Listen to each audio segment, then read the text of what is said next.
Hello aspirants, welcome to one more new video series, and this video series is for Z 2026. CAT ने आपको धोखा दिया, आपको betray किया, तो now it is time to move on. Of course जब आप आगे बढ़ते हैं तभी कुछ मिलने के चांस होते हैं। Now this is time that आप जेड की तरफ थोड़ा फोकस करें। नो मैटर अब कैट कैसा भी हुआ है, आपका अच्छा हुआ तो वेल एंड गुड है, अगर खराब हुआ है तो now we have another chance कि हम अपने आप को एक्सेल कर सकते हैं फॉर द जेड, राइट। तो ये करीब 100 क्वेश्चंस आई अपलोड, और ये 100 जेड लेवल क्वेश्चंस है। पार्ट वाइज ये वीडियो आएंगे। आपका बस एक काम है कि आपको चैनल को सब्सक्राइब करना और प्लेलिस्ट को फॉलो करना। I will make the separate playlist, right. So without wasting much time शुरू करते हैं आज का पहला सवाल। तो Karim bought some notebooks and some books spending at most 2000 rupees. तो 2000 रुपये खर्चा किया है। हर नोटबुक की कॉस्ट 4 रुपये है और हर बुक की कॉस्ट 6 रुपये है। तो करीम ने एटलीस्ट दोनों यूनिट एक एक बाय करा है। तो कितने पॉसिबल तरीके से वो खर्चा कर सकता है। बहुत इंटरेस्टिंग क्वेश्चन, आप इसको ट्राई करिए, right, and feel the challenge. तो सबसे पहले अगर हम नोटबुक्स की बात करते हैं, सो लेट द नोटबुक्स की जो क्वांटिटी है उसको हम n मान लेते हैं, और बुक्स की जो क्वांटिटी है उसको हम b अज्यूम कर लेते हैं, राइट। तो यहाँ पे इनका जो प्राइस है दैट इज यूनिट प्राइस है ये, हाँ यूनिट प्राइस रुपीज़ में है। So this is 4 and this is 6, right, ऐसा है। तो इनका एक्सपेंडिचर कितना होगा? तो इनका जो एक्सपेंडिचर होने वाला है that is 4n plus 6b, ठीक है। अब ये जो टोटल एक्सपेंडिचर है 4n plus 6b, it has to be less than equals to 2000 at most बोलता है, राइट। मतलब इसकी वैल्यू कम से कम 2000 या उसके इक्वलेंट आ सकती है। अब सवाल यह है कि कितने तरीके से इस एक्सपेंस को कर सकते हैं। 2000 से कम कितने पॉसिबल कॉम्बिनेशन है, राइट। अब ये क्वेश्चन इक्वलिटी का होता तो अभी तक खत्म हो गया होता, बट यहाँ पे इन इक्वलिटी है। नंबर ऑफ इंटीजर सोल्यूशन आपने पढ़े होंगे कि कितने सोल्यूशन पॉसिबल, बट यहाँ पे इन इक्वलिटी है, राइट। तो आपको सोचना है कि कितने कितने कॉम्बिनेशन पॉसिबल है, राइट। तो अगर मैं सबसे मिनिमम अमाउंट की बात करता हूँ, मिनिमम जो अमाउंट खर्चा कर सकते हैं that is 4n plus 6b, ठीक है। तो भाई सबसे कम तो ये है कि वो एक एक यूनिट बाई कर ले, हाँ भाई। b की वैल्यू भी 1 ले लेते हैं और n की वैल्यू भी 1 ले लेते हैं। तो अगर वो एक एक की नोटबुक खरीदेगा, है ना, तो 4 इंटू 1 प्लस 6 इंटू 1, तो 10 रुपये खर्चा कर सकता है। तो ये पॉसिबल है क्योंकि 2000 से कम है, पॉसिबल है।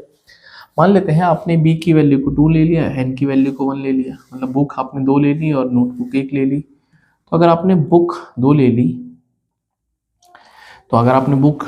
ली, ठीक है, तो यहाँ पे आपके पास 2 बुक लेने का मतलब है कि n 6 इंटू 2, और यहाँ पे n का वैल्यू 1 पुट करेंगे तो 16 आ गया, 12 4 16। थोड़ा सा आपको कॉन्फिडेंस आया होगा, ठीक है। अभी हम क्या करेंगे और आगे बढ़ते हैं, ठीक है। नाउ अगर मैं बुक्स को 3 लेता हूँ और इसको 1 लेते हैं, इनको फॉर एग्जांपल, तो 4 इंटू 1 प्लस 6 इंटू 3, तो ये हो जाएगा 22, ठीक है। अब एक काम करते हैं, बुक को 1 ले लेते हैं, n को 2 ले लेते हैं, ठीक है। अलग अलग तरीके आपको पहले बता रहा हूँ कि कैसे होगा। तो अगर आपने बुक को 1 लिया है और नोटबुक को 2 लिया है, तो 4 इंटू 2 प्लस 6 इंटू 1, तो ये 14 बन जाएगा, ठीक है। आई होप आपको समझ में आ गया होगा, ठीक है। तो एक चीज़ नोटिस करने वाली है, 10 हो गया, 16 हो गया, 22 हो गया, 14 हो गया, ये सारे ऑड नंबर, सारे इवन नंबर है, राइट। आपको यहाँ से ही पता चलना चाहिए ना भाई, 4 का मल्टीपल है, 6 का मल्टीपल है, तो इवन नंबर तो हो सकते हैं, डेफिनेटली इवन होंगे। क्यों? क्योंकि यहाँ से जब आप 2 कॉमन ले लोगे तो 2n प्लस 3b, ये हमेशा आपको एक ना, यहाँ पे कुछ भी नंबर हो, राइट, तो 2 इंटू ऑड तब भी इवन आता है दोस्तों, और 2 इंटू इवन तो ऑफकोर्स इवन आएगा ही आएगा। तो दिमाग में इस बात की गारंटी हो गई है कि जो भी एक्सपेंडिचर होगा वो इवन होने वाला है, और सबसे कम एक्सपेंडिचर 10 हो सकता है, राइट। अब यहाँ से आप सोचो कि मैं 10 रुपये खर्चा कर सकता हूँ, मैं 14 भी कर पा रहा हूँ, मैं 16 भी कर पा रहा हूँ, मैं 18 भी कर लूँगा। मैं 18 भी आप देखो कि कहीं ना कहीं मिल जाएगा। 18 कैसे मिल सकता है? देखो 4 तिया 12 और 6 इंटू 1 18 मिल जाएगा। तो सारे इवन कॉम्बिनेशन पॉसिबल है, राइट। ऐसे करते करते आप 2000 तक जा सकते हैं, ठीक है। तो ये कॉम्बिनेशन पॉसिबल है। लेकिन यहाँ पे घंटी जो बजाने वाली है वो एक क्रिटिकल पॉइंट है। वो ये पॉइंट है कि क्या क्या 12 पॉसिबल है, क्योंकि सारे नंबर तो मैंने लिख दिए भाई, 10 आ गया, 14 आ गया, मैंने 12 नहीं लिखा। 12 क्यों नहीं लिखा? 12 पॉसिबल है या नहीं है, राइट। अब 12 करने के लिए 2 को 2n+3b, भाई 12 करने के लिए ये वाली वैल्यू 6 होनी चाहिए, मतलब 2n+3b 6 होना चाहिए। तो क्या ये 6 बन सकता है, राइट? क्या ये 6 बन सकता है, देख लेते हैं भाई। यहाँ से अगर मैं 2n की वैल्यू निकालता हूँ तो 6 - 3b, n की वैल्यू आएगी 3 - 3/2b। ठीक है, अब n तो इंटीजर है, पॉजिटिव होना है, b भी इंटीजर है, तो यहाँ पर अगर मैं b का मिनिमम टू मिनिमम वैल्यू ले सकता हूँ तो b को आपको 2 लेना पड़ेगा। तो अगर b को 2 ले लिया तो n कितना हो जाएगा, 3 - 3/2 × 2, तो 0 बन जाएगा। तो नंबर ऑफ नोटबुक 0 आ जाएंगी। That is not possible, right, because उसने एक यूनिट तो सबका वही किराया है, तो 12 इज नॉट पॉसिबल। तो that's why I have not included 12। ठीक है, समझ में आ गया। बट फिलहाल के लिए इंक्लूड कर लेते हैं, बाद में एक नंबर को माइनस करेंगे। तो अगर ये 10, 12, 14, 2000, तो इसको देख के घंटी बजती है, सर ये तो एपी बन गया। तो एपी में नंबर ऑफ टर्म्स कैसे निकालते हैं, last term minus first term divide by common difference +1। तो 2000 - 10 डिवाइड बाई कॉमन डिफरेंस 2 + 1, तो ये बनेगा 1990 डिवाइड बाई 2 + 1, तो 996। बट 996 में 12 भी इंक्लूड करा है मैंने, क्योंकि तभी तो एपी बन पाएगा। तो जो आंसर बनेगा इसमें से, दैट इज 996 में से 1 को माइनस करेंगे, because 12 is not possible, 12 possible नहीं है। तो इसमें जो नंबर ऑफ डिफरेंट कॉम्बिनेशन है वो 995 है। Super beautiful question, and I think आपको मजा आया होगा क्वेश्चन को सॉल्व करके, राइट। चलिए, तो if you want to take the screenshot you can take the screenshot, right. चलिए आगे बढ़ते हैं नेक्स्ट क्वेश्चन पे। एक और धमाकेदार क्वेश्चन, बहुत ही अच्छा क्वेश्चन, राइट। बोलता है कि n एक 8 डिजिट का नंबर है, right. n is a number ABCDEFGH, right, 8 digit का नंबर है, और जो Sn है वो इनके सम को डिनोट करता है।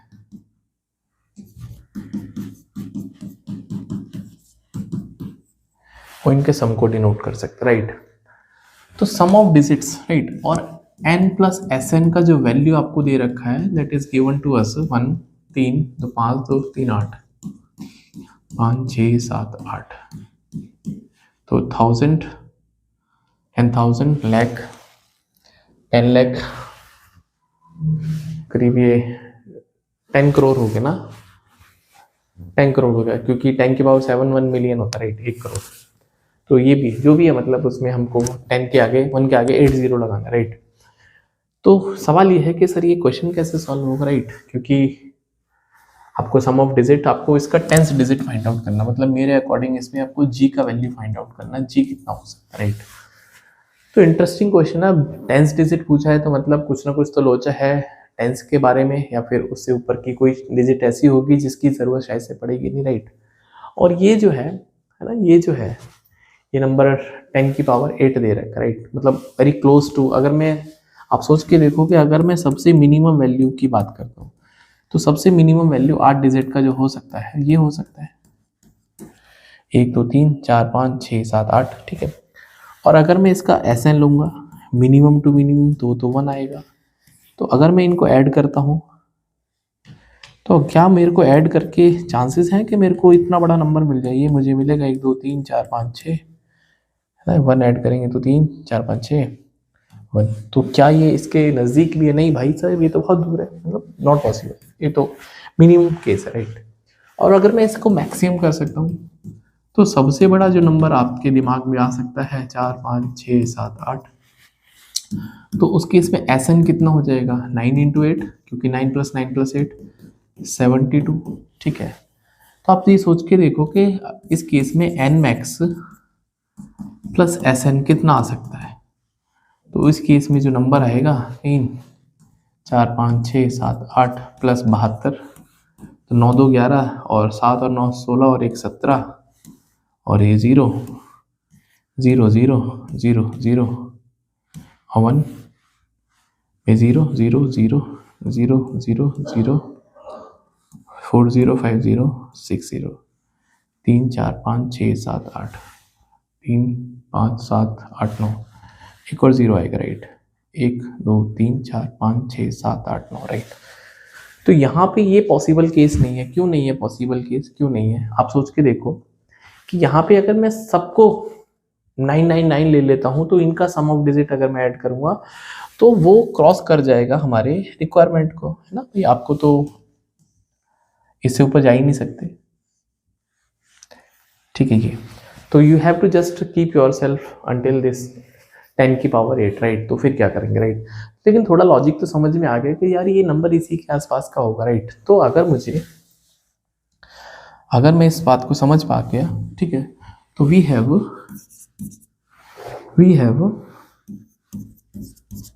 71 एक्स्ट्रा।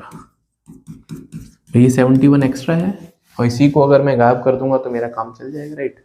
अब 72 एक्स्ट्रा में आप क्या क्या कर सकते हैं राइट। तो आपके पास इस बात की जो गारंटी हो गई है कि वो जो नंबर होगा 6 बार तो इसमें 9 9 आएगा और उसके बाद कुछ नंबर एक्स और वाई आ सकता है, ठीक है। अब मेरे वाले केस में जी और एच था तो मैं इसको जी और एच ले लेता हूँ, ठीक है। तो जी और एच, ठीक है, प्लस 9 को 6 टाइम्स ऐड करेंगे प्लस जी प्लस एच। और ये आप कह रहे हैं 3 4 5 6 7 8 3 5, ठीक है ये है। अब ये सवाल बन गया राइट, क्योंकि मुझे 71 को रिमूव करना है, ठीक है। तो यहाँ पे ये बनेगा, ठीक है, यहाँ पे जो बनेगा ये वाला जो नंबर है that is 54 plus G plus H, ठीक है। तो अगर मैं इस पे बात करता हूँ, ठीक है, ये हो जाएगा 9 9 9 9, जैसे ये तो 6 टाइम्स आएगा, ठीक है।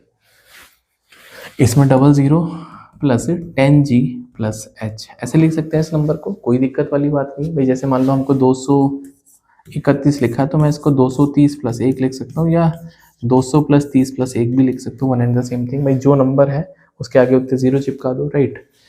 तो यहाँ से अगर मैं इनको ऐड करता हूँ तो this is 11G plus twice of H equals to, ठीक है।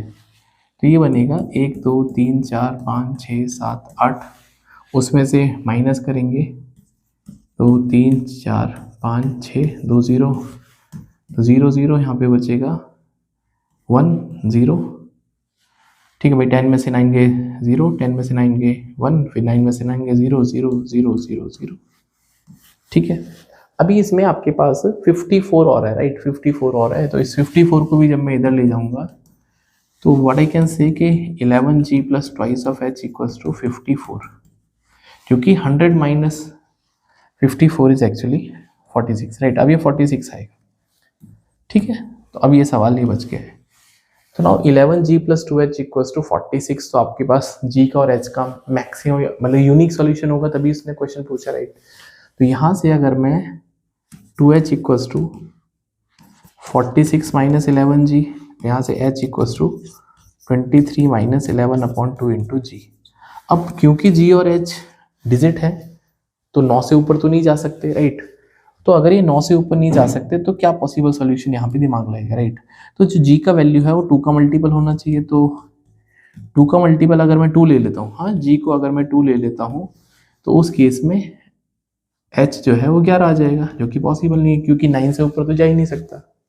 तो अगर मैं G को 4 लेता हूँ ना, 4 लेते हैं तो 11/2 इंटू 4, तो 23 माइनस 22, तो H का वैल्यू 22 आ जाएगा, ठीक है भाई। 22 और दूनी 44 और 4, 1 मिनट, G का वैल्यू 4 आ गया, 44, H का वैल्यू कितना है 1 मिनट 1 आएगा ना, H का वैल्यू तो 1 आएगा, ठीक है। H का वैल्यू 1 आएगा तो ये तो पॉसिबल है, ठीक है। 11 चौके 44, तो this is the only possible case right. अब तुम्हारे दिमाग में ये भी आ रहा होगा कि सर अगर हम G का वैल्यू 6 ले लें, भाई ले लो, तो उस केस में 23 माइनस 11/2 इंटू 6, तो 23 माइनस 33, तो नेगेटिव आ जाएगा, पॉसिबल ही नहीं है, पॉसिबल ही नहीं राइट। तो ऐसे भी दोस्त कहते हैं अगर इसको पॉजिटिव होना है तो 11/2 कम से कम 5.5 के आसपास, तो यही नंबर पॉसिबल है। इसीलिए आपके पास जो आंसर आएगा दैट इज जो G का वैल्यू आ जाएगा 4 आ जाएगा राइट। बहुत ही अच्छा क्वेश्चन था।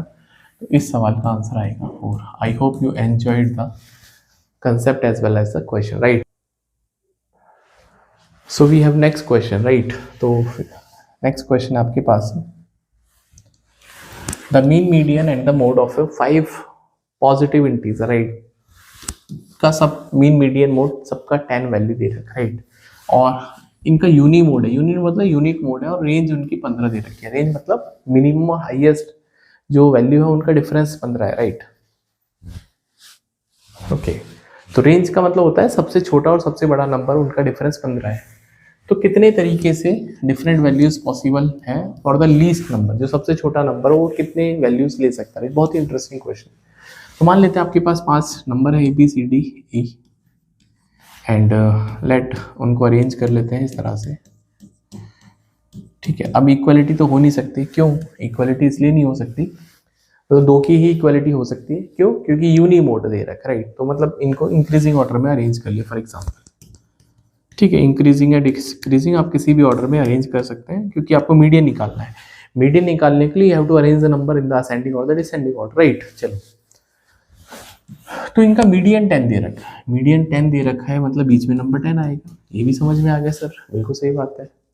और उसके बाद इनका मोड भी 10 है, तो अगर मोड 10 है, तो अगर मोड 10 है तो ये पॉसिबिलिटी बनती है या तो 10 यहाँ पे आएगा या तो 10 यहाँ पे आएगा, इसके अलावा तो पॉसिबिलिटी नहीं है, इसके अलावा तो पॉसिबिलिटी नहीं है, राइट। इसके अलावा तो पॉसिबिलिटी नहीं है। क्यों नहीं है पॉसिबिलिटी? क्योंकि आपको मोड, भाई मोड यूनिक है ना, तो 10 पॉसिबल है, राइट। अब इंक्रीजिंग ऑर्डर में रेंज करना तो 10 के बाद 10 ही आएगा। अगर आपने यहाँ पे 10 लिख दिया तो पॉसिबल नहीं है, और यहाँ पे आप 10 यहाँ लिख सकते हैं, क्योंकि फिर बीच में उससे बड़ा नंबर आएगा, पॉजिटिव इंटीजर है, राइट। तो सवाल ये है कि सर इसका आपको सबसे छोटा नंबर, राइट। तो एक काम करते हैं, इसको मैं x मान लेता हूँ। अगर आपने सबसे छोटे नंबर को x मान लिया तो जो सबसे बड़ा नंबर होगा वो x + 15 होगा। क्यों? क्योंकि रेंज 15 दे रखी है। तो ये वाला जो नंबर है वो x + 15 आ जाएगा, राइट। इस वाले नंबर को y मान लेते हैं। सेम कहानी, यहाँ पे ये x है, x + 15 और ये y पॉसिबल है, ठीक है। तो ये 5 नंबर हमने एडजस्ट तो कर दिए। अब इसमें सबसे छोटे नंबर के पास क्या क्या ऑप्शन है लेने के लिए, वो बात कर लेते हैं। तो दोनों ही केसेस में, इन बोथ केसेस, ठीक है, तो बोथ केसेस में जो 3 नंबर बचेंगे उनका जो सम आएगा, हाँ, सबका जो सम आएगा वो आ जाएगा, दैट इज 2x + 15, वही 10 20 और 15 35 प्लस y। ये 5 नंबर है और इनका सम भी आपको एवरेज 10 दे रखा है, मीन का मतलब एवरेज भी 10 है। और यहाँ पे भी सेम है, 2x + 35 + y, ठीक है। तो यहाँ सेम, बोथ केसेस के लिए सेम जो सम बनेगा, सम कितना बनेगा, that is 2x + y = 50 - 35। So what I can say, 2x + y जो है इट इज 15, राइट। तो ये 15 आ जाएगा, ये आ गया। अब आपको x y का बस मिनिमम वैल्यू सेटिस्फाई करना है, राइट। तो यहाँ पे x के पास क्या क्या पॉसिबल वैल्यूज है और y के पास क्या क्या पॉसिबल वैल्यूज है, देख लेते हैं।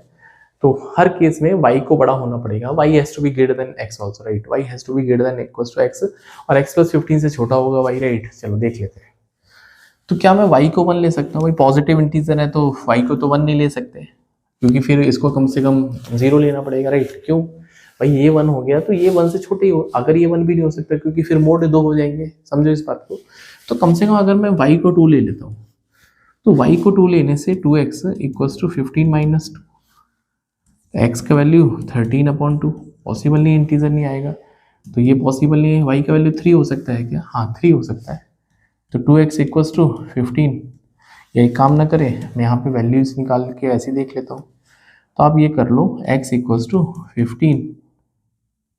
y/2, ठीक है, ऐसा कर लो। या फिर एक काम और कर लेते हैं, ठीक है, चलो यही कर लेते हैं, राइट, यही कर लेते हैं। अब डिफरेंट वैल्यूज y की रखते चले जाते हैं, ठीक है। तो x का वैल्यू चेक कर लेते हैं, राइट। तो y का वैल्यू 3 रखने पर कितना आ जाएगा? 6। पॉसिबल है या नहीं पॉसिबल है? क्योंकि y has to be greater, possible नहीं है। भाई y अगर 3 हो गया तो ये 15 - 3 12, 12 को 2 से डिवाइड करेंगे 6 आएगा, पॉसिबल नहीं है। मतलब ऑड वैल्यूज लेनी है y की, इवन तो ऐसे नहीं ले सकते, राइट। अगला नंबर 5, तो 5 रखने पर 10 - 5/2 है ना, 10 - 5, सॉरी 10 तो मैंने वैसे ही लिख दिया, 15 आएगा, मैंने पहले दिमाग में कैलकुलेट कर लिया। मतलब 15 माइनस 5/2, तो 10/2, ये भी 5 आ जाएगा। तो ये पॉसिबल नहीं है। क्यों नहीं पॉसिबल? क्योंकि अगर एक्स वाई 5 हो गए ना, तो पंगा ये है कि फिर तो ये मोड बन जाएगा, मोड तो एक ही दे रखा है। ठीक है, इसका मतलब जो नेक्स्ट वैल्यू पॉसिबल है 7। तो अगर x की वैल्यू 7 है, सॉरी y की वैल्यू अगर 7 है, तो x कितना हो सकता है उस केस में? तो 15 माइनस 7/2, 8/2, ये 4 हो जाएगा, पॉसिबल है। ठीक है, तो जो y की x की वैल्यू जो डिक्रीज हो रही है 6, 5, 4 ऐसे डिक्रीज हो रही है, राइट। इसका मतलब आपको ये पता चल गया 3 भी पॉसिबल हो जाएगा, ये 2 भी पॉसिबल है, ये 1 भी पॉसिबल है। और ये कैसे पता चलेगा? ये 7 की 9 हो सकती है, 11 और 13। भाई ये लीनियर इक्वेशन है, इंटीजर सॉल्यूशन अगर आपने पढ़े होंगे तो जिस स्टेप पे y इंक्रीज होगा, y विल बी इंक्रीज और decrease by the step of 2, और x इंक्रीज और डिक्रीज होगा स्टेप ऑफ 1, क्योंकि y का कोएफिशिएंट 1 है। ये तो बेसिक है यार, डेफ एंड टाइन इक्वेशन मैंने डाल रखा है लेक्चर, अगर आपको देखना तो देख सकते हैं, राइट। तो x के कितने पॉसिबल वैल्यूज हैं? सबसे छोटा नंबर तो x ही है, ठीक है। तो x के कितने पॉसिबल वैल्यूज हैं? ये सवाल का आंसर बनेगा 4, राइट। तो x can take 1, 2, 3, 4 are the only possible values, right. चलिए, I hope you learned the question. Now this last question of the video, right? बात करते हैं। There are total 760 balls arranged in a pile in a 9 layer, right?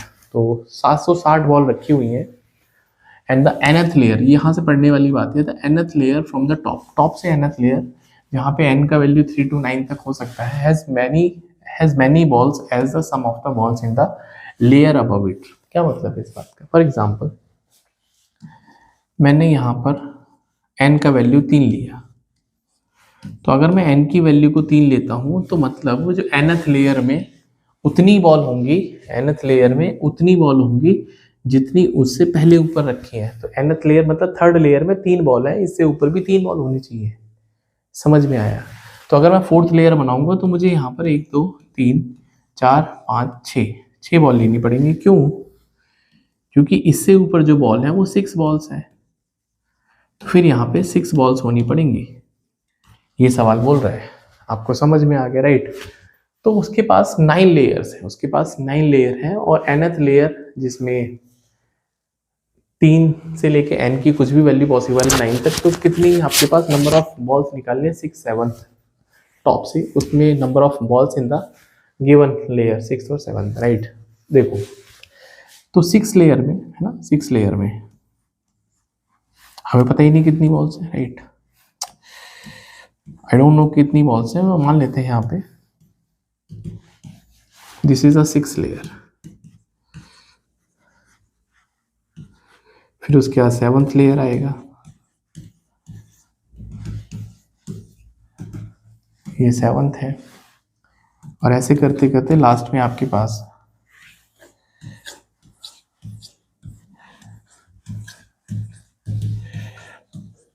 ये 9th layer है, ठीक है। बीच में 8th भी आएगा, ये 9th भी आ जाएगा। अब लॉजिक ये है कि सर इससे ऊपर कितनी बॉल्स है, हमको ये कैसे पता, राइट। भाई इससे ऊपर कितनी बॉल्स है मुझे नहीं पता, I don't know, I don't have any clue, right. लेकिन एक दिमाग तो लगा सकते हैं कि लेट बॉल्स अबव 6 लेयर, हम इसको बी मान लेते हैं, हाँ, कैपिटल बी। तो अगर इसके ऊपर बी बॉल्स है, तो बॉल 6 लेयर में कितनी होंगी? भाई 6 लेयर में उतनी ही बॉल है जितनी इसके ऊपर है। तो अगर इसके ऊपर बी बॉल्स हैं तो 6 लेयर में बी बॉल हो जाएंगी, दैट्स द आइडिया, राइट। तो फिर 7th लेयर में कितनी बॉल्स हो जाएंगी? तो अगर आप 7th लेयर को चेक करोगे तो यहाँ पे डबल हो जाएंगी। क्यों? क्योंकि इसके ऊपर बी प्लस बी। फिर 8th लेयर में कितनी बॉल हो जाएंगी? तो ये 3 भी हो जाएगा। और फिर 9th लेयर में कितनी हो जाएंगी? तो ये 3 भी नहीं आएगा, 4 भी आएगा, डबल हो रही है, ठीक है, 4 भी, और यहाँ पे 8 भी हो जाएगा। आई होप आपको दिख रहा होगा, ठीक है, 8 भी ऐसा। क्यों? क्योंकि भाई इससे पहले बी थी, 6 में भी हो जाएंगी, तो दोनों मिला के 2 बी, तो 7th में 2 बी होंगी, तो 2 B plus B plus B, तो 8th में 4 हो जाएंगी। फिर 4 2 6, 4 2 6 7 8, ठीक है, तो फिर 8 हो जाएंगी। समझ में आ गया? That's it, right. अब क्वेश्चन हो गया खत्म। तो क्वेश्चन खत्म ऐसे हो गया, ठीक है। तो आप ये समझो कि अगर हम टोटल बॉल्स की बात करते हैं, ठीक है, टोटल बॉल्स तो कितनी हो जाएंगी, 8 और 4 12 और 2 14 और 2 16, क्योंकि b प्लस बी। भाई 8 4 12 2 14 15 16, ठीक है, तो ये 16 भी हो जाएगा। और ये आपको 960 दे रखा, कितना दे रखा आपको, 960, सॉरी 760, 760 राइट, 760। तो b इक्वल्स टू 760 अपॉन 16।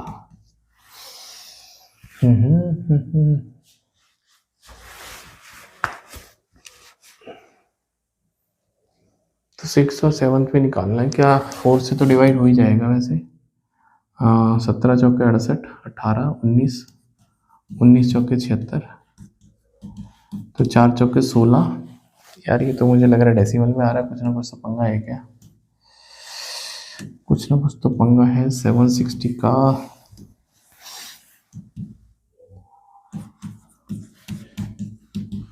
95/2, कुछ ना कुछ तो एरर है भैया, हमने या तो एरर किया है कुछ। 760 बॉल्स एन की वैल्यू 3 to n हो सकता है। तो यहाँ पे b बॉल्स हो गई, यहाँ पे b में फिर 2 भी हो जाएंगी इसके ऊपर, फिर 2 4 4 12 2 14 15 16, 4 4 2 6 और 1 7 और 1 8, कहीं ना कहीं तो पंगा है। ओके सो भाई साहब 8 4 12 4 16 760, 760, चलो चौके 64